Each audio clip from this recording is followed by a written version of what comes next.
Click करके directly blog पे जाना है, ठीक है। तो मैंने यहाँ पर अब नॉर्मल पे हम क्या करते हैं, हमने कहा एंकर बना लेता हूँ पहले ये, ठीक है। हमने कहा यहाँ पर क्लिक हियर विजिट ब्लॉग, ठीक है। और नॉर्मली हम क्या करते हैं, यहाँ पे लिंकेज देते हैं। तो हम क्या करते हैं, लिंकेज में href यूज करते हैं और हमने लगाया यहाँ पर मान लो होम के अंदर क्या है मेरे पास यही है। तो ये मेरा हार्डकोड लिंक हो गया है, ये मेरी हार्डकोड लिंकेज हो गए, ठीक है। और ये हमने HTML लिखा है, आई मीन ये पूरा मेरा क्या हो गया HTML, कोई इश्यू नहीं है। क्लिक किया, ब्लॉग पे जा रहा है, सब कुछ ओके ओके, ठीक है। अब इसी चीज को मुझे हेल्पर के थ्रू करना है, हेल्पर के थ्रू करना है। तो अब जो एंकर टैग है, एंकर टैग आपके पास हेल्पर होता है इसमें, ठीक है।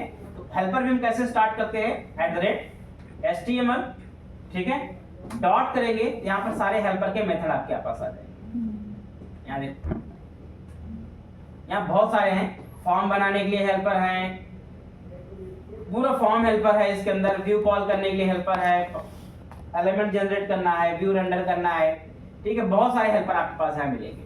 अब मुझे लिंक बनाना है, इसके लिए हमारे पास एक सिंपल सा हेल्पर होता है, ठीक है। उसका नाम होता है एक्शन लिंक, जो आप बेसिकली बनाते हैं एंकर टैग, ये वही एंकर टैग जनरेट करेगा। ये हेल्पर का नाम हो गया। अब इसके कुछ अपने पैरामीटर हैं, the parameter you can pass like link का टेक्स्ट और एक्शन का नाम, यानी कि जब आप इस लिंक के टेक्स्ट पे क्लिक करेंगे तो किस एक्शन पे जाना है। अच्छा, इसके कई ओवरलोडेड वर्जन भी है, क्योंकि मेथड है तो मेथड को ओवरलोडिंग हुई है। ओवरलोडिंग में पहले में देखो 2 आर्गुमेंट जा रहा है, दूसरे में देखोगे तो 3 आर्गुमेंट जा रहा है, लिंक, टेक्स्ट, एक्शन नेम और कंट्रोलर का नाम दे सकते हैं। चौथे में देखोगे आपके पास लिंक, टेक्स्ट, एक्शन नेम और राउट में कुछ आप वैल्यूज दे सकते हो। पांचवे में देखोगे आप कंट्रोलर नेम, राउट में वैल्यू। तो हर किसी के साथ क्या है, ओवरलोडिंग हुई है, मल्टीपल है। अब रिक्वायरमेंट डिपेंड करता है कि आपको उसका कौन सा वेरिएंट कॉल करना है, कौन सा वर्जन कॉल करना है, ठीक है। तो हर हेल्पर के बहुत सारे आपको ओवरलोडेड मेथड मिलेंगे यहाँ पर। अब आपको अपनी रिक्वायरमेंट समझनी पड़ेगी और उसके अकॉर्डिंग उसका सुटेबल वर्जन जो होगा वो आपको कॉल करना है, ठीक है। जैसे मेरे केस में क्या करना है, मुझे पहले तो टेक्स्ट देना पड़ेगा लिंक का। तो टेक्स्ट मान लो मैं यही सेम रखना चाहता हूं, ठीक, नंबर 1। दूसरा ये पूछ रहा भाई इसके क्लिक पे कौन सी कंट्रोलर को कॉल जाना आपको होगा, एक्शन पे कौन सा जाना है। एक्शन का नाम मेरे क्या है, ब्लॉक्स, ठीक है। फिर उसके बाद थर्ड क्या है, कंट्रोलर का नाम क्या है आपके, ये सेम चीज बनाई मैंने है। देखो अब यहाँ पर देखो 2 चीज बनेगी, मैं एक HR दे देता हूँ, मैं सेपरेट दिखे ये, ठीक है। यहाँ 2 चीज मैंने बनाई है, 2 टैग है, ये HTML से बनाया और ये सेम चीज मैंने हेल्पर से बनाई, ठीक। वापस रन करो। अब देखो इस पे क्लिक करने पर भी सेम चीज हो रही है, ब्लॉक पे जा रहा है, और इस पे क्लिक करने पर भी सेम चीज हो रही है। अगर मैं इस दोनों को राइट क्लिक करूं, इंस्पेक्ट करूं, यानी HTML इसका देखूं, तो आप देखोगे यहाँ पर जो HTML बनी होगी इन दोनों के लिए, HTML दोनों के देखो सेम है। यानी ये तो HTML हमने लिखी थी ऊपर वाली, और ये वाला हमने क्या बनाया था, हेल्पर यूज किया था। तो हेल्पर ने भी आफ्टर ऑल किया काम वही है।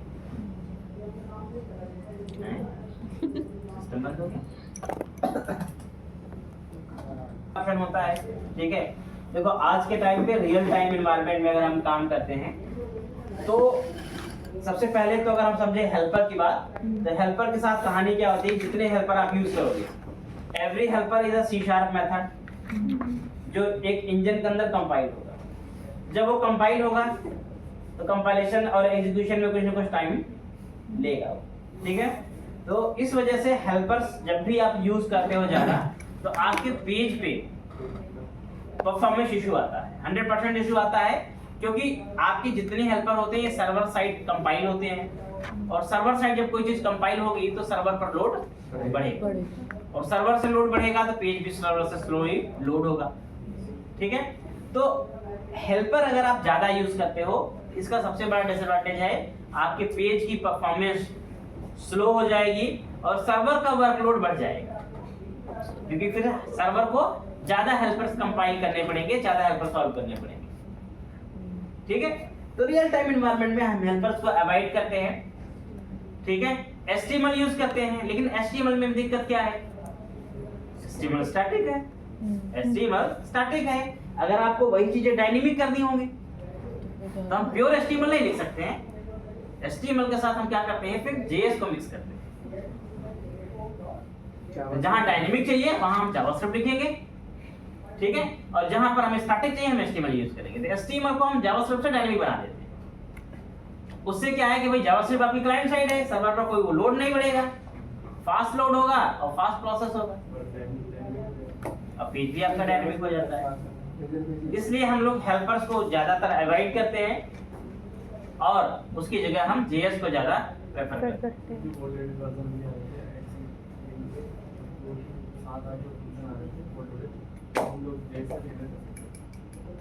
वो वर्जन तुम JS से नहीं कॉल कर, वो तो तुम्हारे JS से तुम्हारा रिक्वायरमेंट है, कैफे कॉल करना तो अपने हिसाब से कर। JS तुम्हें आती है, JS तुम सब कुछ कर सकते हो, कैसे भी हैंडल करो। JS में तो इस हेल्पर से ज्यादा फीचर तुम्हारे पास है, ज्यादा पॉसिबिलिटीज हैं, ज्यादा डायनेमिक कर सकते हो तुम। जो चीज हेल्पर से पॉसिबल नहीं है वो चीज तुम्हारी JS से पॉसिबल है। JS तो सब कुछ प्रोवाइड करता है, JS में सारा फीचर।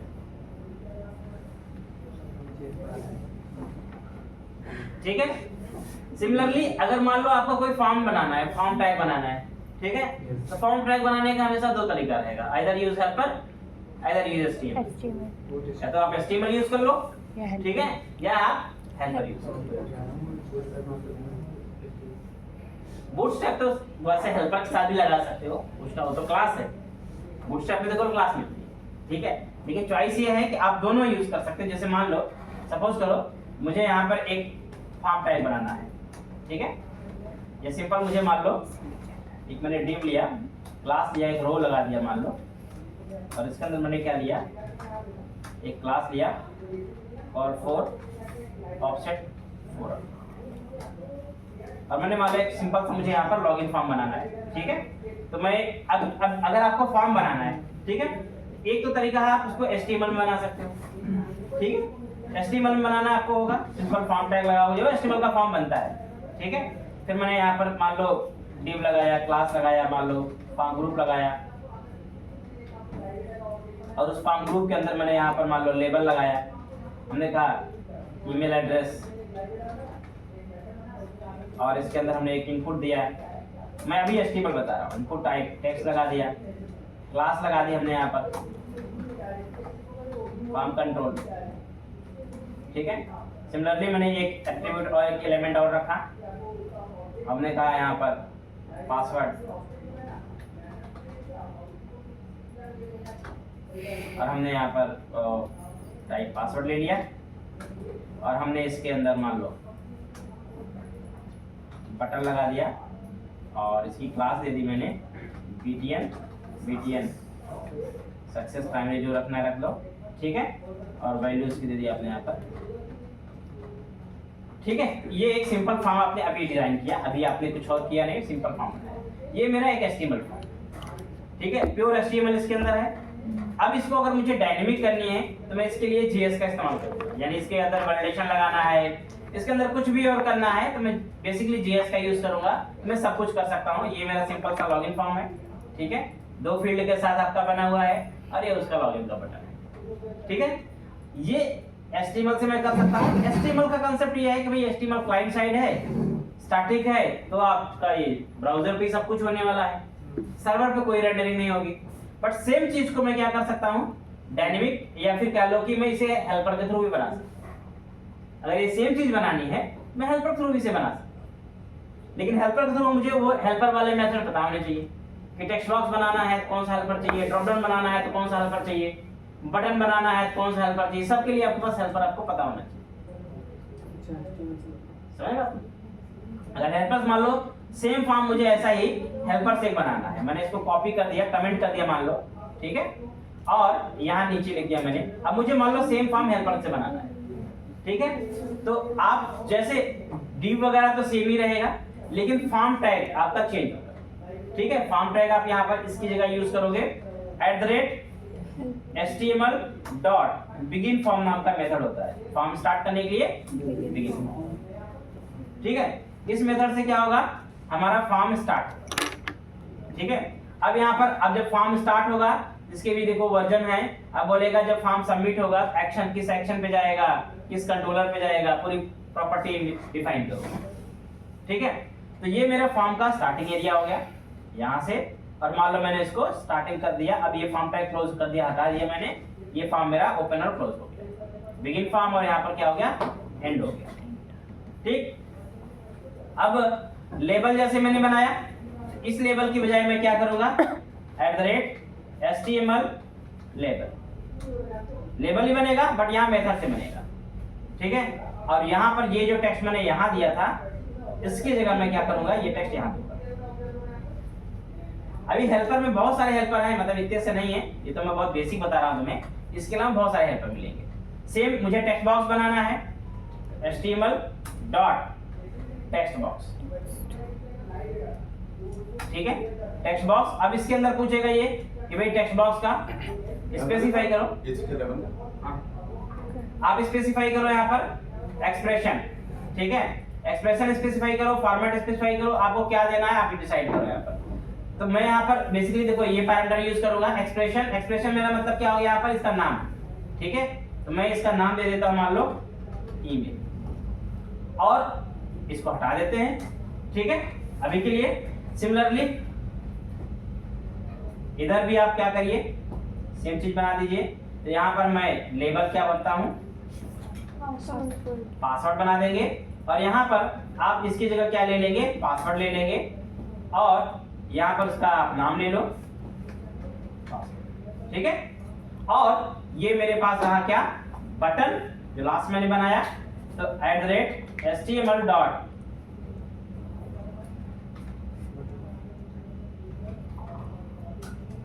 बटन तो सिंपल HTML ही बनेगा, क्योंकि बटन का कोई वर्जन होता नहीं है, क्योंकि उसमें कोई ऑप्शन होता नहीं है, तो आप बटन के लिए सिंपल बना सकते हो, मतलब जो नॉर्मल आप बटन बनाते हो वही आप बना सकते हो। तो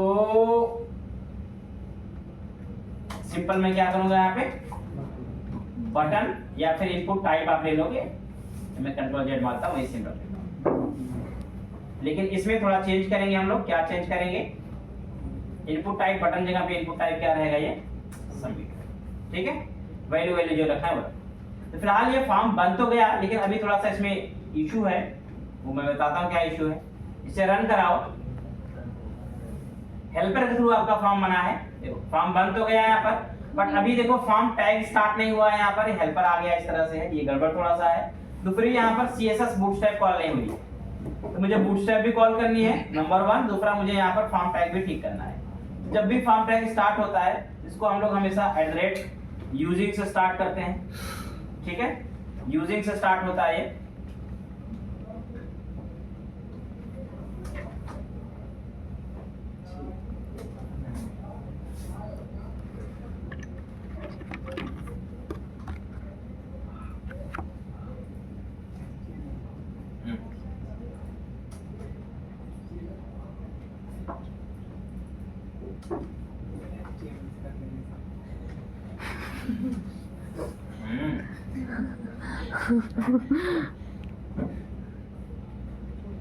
नहीं, अगर तुम्हारी प्रोजेक्ट की रिक्वायरमेंट ही है कि नहीं भैया तुम्हें जो है हेल्पर यूज करना है, तो क्या करोगे तुम? सर 90% सर प्रोजेक्ट सर इसी पे है सर, जावास्क्रिप्ट सर 10% जो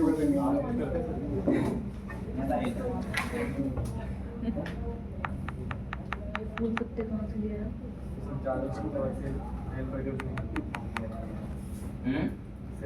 इसमें मैं अपना नाम लिखूंगी।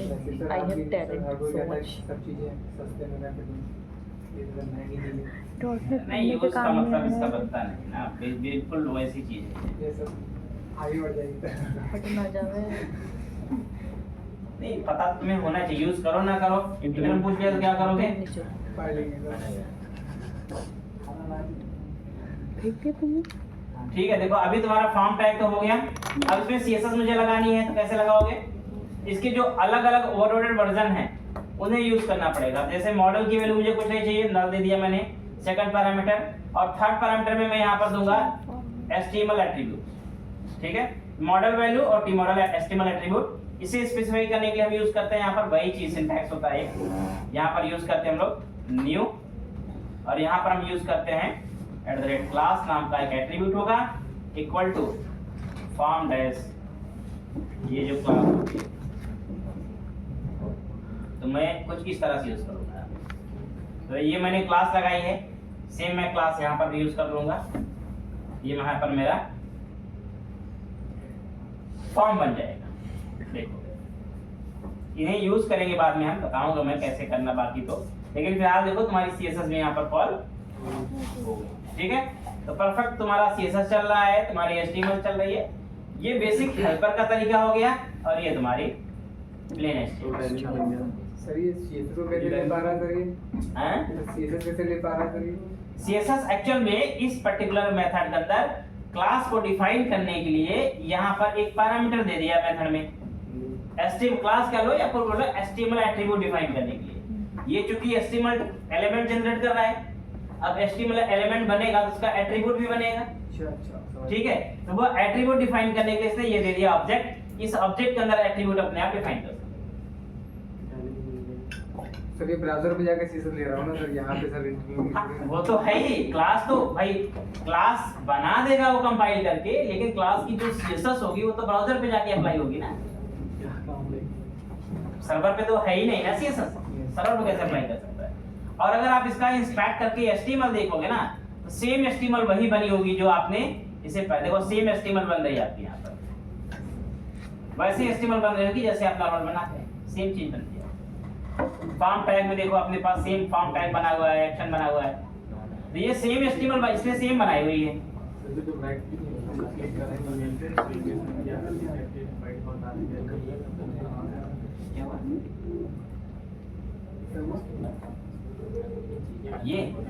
ये तो ब्राउज़र में कैशेस होते हैं, जो कैशेस है ब्राउज़र के कैश। ठीक है, तो हेल्पर का कॉन्सेप्ट समझ में आया तुमको? अभी हेल्पर एक्चुअल में ये तो हमारे पास MVC हेल्पर है, ध्यान रखना। सर यहाँ पे सर डायनेमिक का मतलब क्या है? सर डायनेमिक कैसे हो रहा है मतलब इसमें? हाँ, अभी यही बात समझनी है। डायनेमिक ये होगा, अभी कल को डेटाबेस से कनेक्टिविटी होगी, यस सर। तो डेटाबेस से डेटा डायरेक्टली एडिट के लिए आएगा, क्रिएट के लिए जाएगा। तो हमारा डेटाबेस और व्यू में जो फॉर्म बनाओगे उनकी मैपिंग होती है।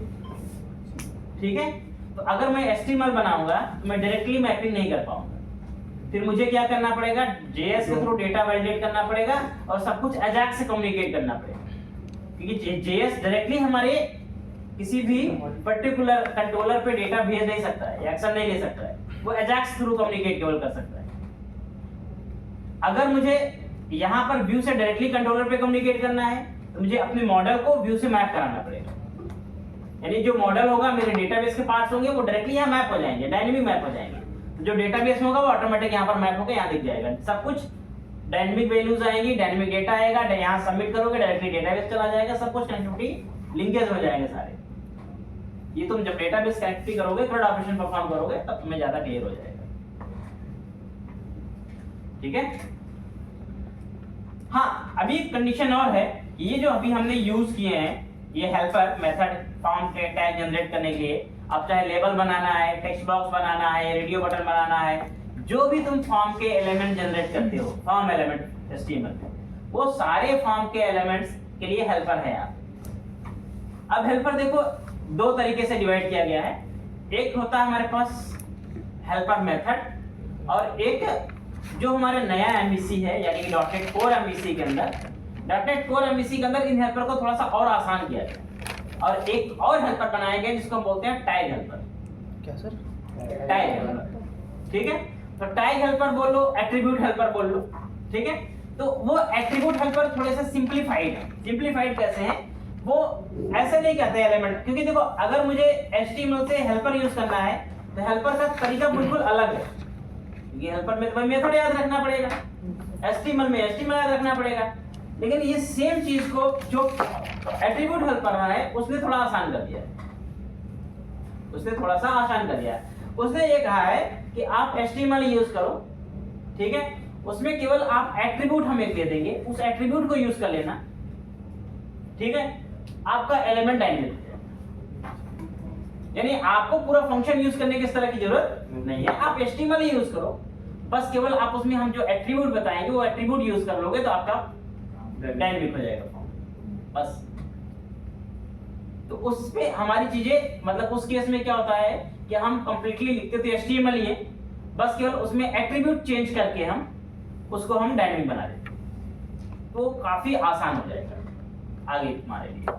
ठीक है, ये MVC 4 के हेल्पर्स हैं जो MVC में शुरुआत में दिए गए थे, लेकिन .NET Core MVC के अंदर हेल्पर्स को मॉडिफाई किया गया है, नए हेल्पर्स लॉन्च किए गए हैं जिनको हम एट्रीब्यूट हेल्पर्स बोलते हैं। ठीक है, तो अभी आने वाले सिंटैक्सेस के अंदर उसे भी हम लोग देखेंगे, जैसे हम लोग अपना थर्ड ऑप्शन कमेंट करने का तरीका अलग है यहाँ पे। ठीक है, अब एजर में अगर कोई कोड कमेंट करना है तो *@ से स्टार्ट होता है। ठीक है, ये सिंटैक्स फॉलो करना है। अब मुझे एक बेसिक सा चीज चाहिए।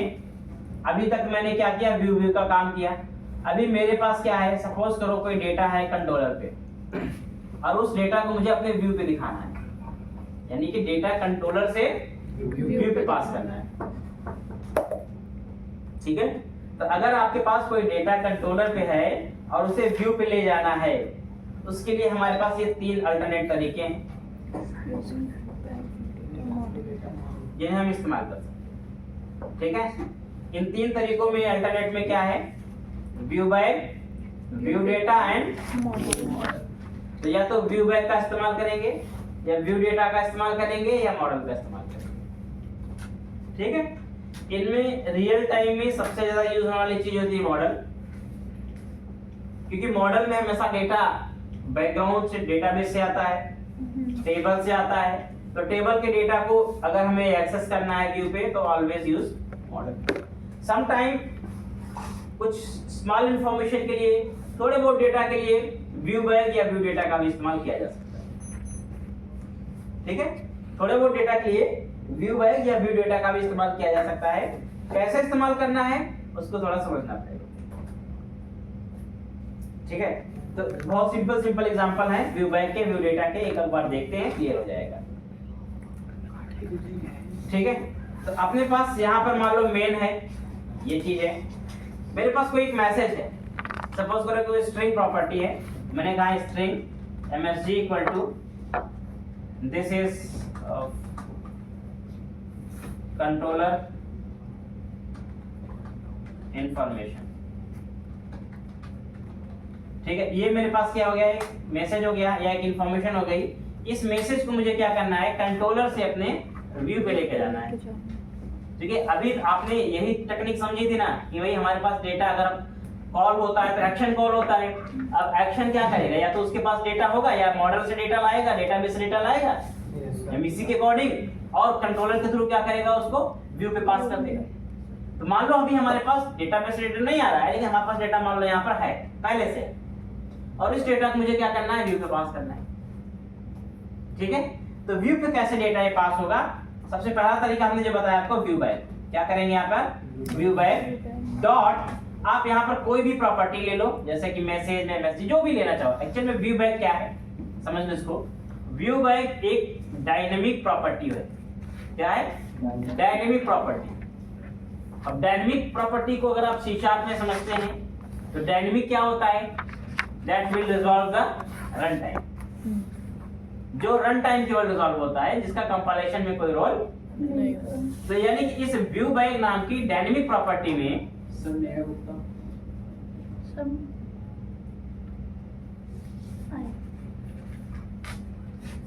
तो जो आपके पास क्या है, व्यू बैग है, ये डायनेमिक प्रॉपर्टी है। डायनेमिक प्रॉपर्टी में आप कोई भी प्रॉपर्टी ऐड कर दो, कोई इशू नहीं है, कंपाइल टाइम कोई पूछेगा नहीं इसे। ये आपने इसमें x ऐड किया, y ऐड किया, z ऐड किया, तो मैं मैसेज में ऐड कर दूं, msg ऐड कर दूं या x ऐड कर दूं, आपकी मर्जी, आपको कुछ भी ऐड करना कर लो। बस कंडीशन ये है कि आप जिस नाम से प्रॉपर्टी यहाँ एक्सेस करें, ऐड करेंगे, सेम नाम से आप प्रॉपर्टी कॉल करेंगे अपने व्यू पे, तभी वहां पर वो मिलेगा, अदरवाइज नहीं मिलेगा रन टाइम में। ठीक है, तो मैंने कहा चलो ठीक है, इसको msg बना देता हूं मैं। ठीक है, तो व्यू बैग डॉट msg, यहां पर हमने व्यू बैग में डेटा अपना सेट कर दिया। अब आपको क्या करना है, ये सेट गेट का काम कर रहे हैं हम। व्यू पे जहां भी आपको इसे एक्सेस करना हो, मुझे इधर प्रिंट करना है, मान लो H2 में हमने कहा मैसेज, बोला जहां भी एक्सेस करना हो just @ and view bye dot property, बस ऐसे एक्सेस कर लोगे। यानी ये प्रॉपर्टी गेट हो गया यहाँ पर, और यहाँ पर क्या कर रहे हैं हम, सेट कर रहे हैं। यहाँ सेट किया और वहां पर गेट कर लिया। ठीक है, ध्यान रखना ये यूनि डायरेक्शनल होता है, बाई डायरेक्शनल नहीं। ये ऐसा नहीं व्यू से भी आप ऐसे डेटा लेके आ जाओगे, केवल कंट्रोलर से व्यू पे डेटा ले जाने के लिए है, व्यू से कंट्रोलर पे नहीं आएगा। ठीक है, रन करो।